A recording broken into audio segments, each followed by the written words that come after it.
Here is another practice activity lesson in our module for daily routines. Of course, we've been focusing on the language of daily routines as well as some other skill-based activities and learning too, all to boost our English fluency, of course. Okay, let's take a look at our first activity. Create a short sentence using the following phrasal verbs. So thinking back to the phrasal verbs from earlier in this module. Of course, create a short sentence and have a go at speaking with it too. Here are the phrasal verbs we're looking at. Take apart, take away, take on, take over, and take it back. Okay, so I want you to make a short sentence, and I think it would only be fair if I showed you my examples first. And of course, you can copy and innovate the language and sentences I use. I'll have to take it apart to fix the computer, really. Is that okay? The best takeaway from this meeting was to communicate clearly with your team. I'm happy to take on the other businesses in this area. I'd like to take over the Greek restaurant in the town centre. This bulb, it didn't really work, so I'll take it back to the shop tomorrow. Okay, so there are my example sentences using these common phrasal verbs. Try and keep your sentences quite short. Once you've noted them down, do have a go at saying them out loud too. Okay, so here is your 2 minutes.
There is the end of this practice activity. I hope that you managed to work your way through these different phrasal verbs and you put together some good sentences, both in writing and speaking too.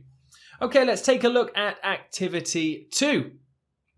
Create a short sentence using the following phrasal verbs. So a very similar activity, the same activity, but using a different set of phrasal verbs. Do without. Do up, do away with, do well, do over. So a list of phrasal verbs with do. Let's take a look at my example sentences. I love pizza. I can't do without it. Very true. We really need to do up this room to list it on Airbnb. I don't mind if they do away with some public holidays next month. My brother's really hardworking and will do well in his future, I'm sure. We've given the shop front a real do-over and it looks awesome now. Okay, so my example sentences using these common phrasal verbs and other words commonly paired together. So have a go at creating your own sentences and do speak them out just as we did previously.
And there is the end of our 2-minute practice time limit.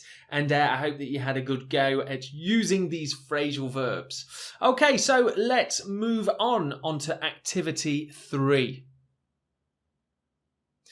Identify and correct the mistakes in these sentences and use the correct prepositions. So thinking about these prepositions that we were looking at previously, there might be one, there might be two. You'll have to try and identify incorrect preposition use. Starting with, how about we meet on the park in 7 p.m? I left the keys at the envelope in home. My school tests at Sunday and is on 4 hours. Okay, so correct any of the prepositional phrase mistakes in these 3 sentences. Write them out again, have a go at saying them, and your 2 minutes starts now.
time is up. Okay, I hope that you managed to find some preposition mistakes in here. Let's go to our first sentence. How about we meet on the park in 7 p.m.?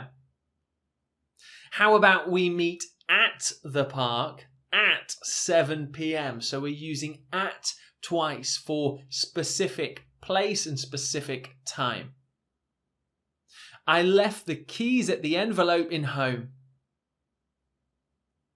I left the keys in the envelope at home. So in fact, we just needed to swap these prepositions around. Inside the envelope, at home, somewhere specific. Next one, our final one. My school tests at Sunday and is on 4 hours. When we make changes, it becomes my school tests on Sunday and is for 4 hours. So when we're talking about an event happening today, we generally say on that day, on that date. And when giving duration, we say for an amount of time. Okay, so pretty useful activity there on prepositions, a really, really common facet of English language that people often get wrong. So I really would recommend practicing prepositions as much as you can to build your fluency, both in writing and speaking. Definitely, it's really important that we get accuracy with use of prepositions. Okay, so activity 4. Create 5 examples of sentences with prepositions. So we're back in this part of grammar, prepositions. Okay, so here is our super table of on, in, at, and for. The 4 really common prepositions within the English language. And we've, of course, got the reasons for their use, or the general explanation of the reasons for the use, as well as some examples. So I'd like you to create 5 example sentences, not in writing. You can just do this in speaking. You don't have to note anything down. You could use the examples within the table and just try and put them into a short sentence. Like this example here, on holiday. Let's make a sentence in speaking. I would love to be on holiday right now. So there you go. I've just made an example sentence using the prepositional phrase on holiday. Okay, so try and use some of the other language. Just make some short sentences. Repetition is key to building accuracy here. Okay, so 2 minutes for that. 5 example sentences within speaking, and off you go.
there is the end of our practice activity for the super table of prepositions. I hope you managed to work through some of the language there. You could have done more than 5 possibly if you had enough time. And okay, so let's see our final activity in this lesson. Practice saying the following contractions within sentences. Okay, let's take a look at these contractions. Of to a. Kind of, kinda. Sort of, sorta. Out of, outer. Lots of, lotsa. The sound at the back of your throat. Kinda, sorta, or lotsa. Have a. Shoulda, woulda, coulda. Shoulda, woulda, coulda. Very poetic. And you to ya. Don't you? Don't you? Won't you? Won't you? And we can, again, it's just really important to note the T sound is silent. Don't you? Don't you? It's actually a ch, don't you? But if you're going to say it within a British accent, don't you? Don't you? Won't you? Got you? Got you? It's actually called a glottal stop. Don't you? Won't you? Got you? Very, very native sounding, especially within British language. Okay, so I just want you to have a go at practicing using these contractions within speaking. If you want, you can use the examples I will give you now. I kind of wish it was Saturday. Now, one other important thing to notice here, other than kinda, is was Saturday. Now, actually what happens here is because the end of was is an s, and the start of Saturday, the end is both s and the start is s. So we mix the words together. Was Saturday, was Saturday. I kind of wish it was Saturday. Interesting bit of pronunciation there. Next up. I should have studied hard for this. And one for you to ya. Don't you want to get to work? Okay, so you can practice just with my examples, or you can practice making your own with these soundings, and do try and act out in a native manner for these. Okay, so 2 minutes starting now.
And your 2 minutes are up. I really do hope that you managed to get through speaking out loud with a lot of these super common contractions.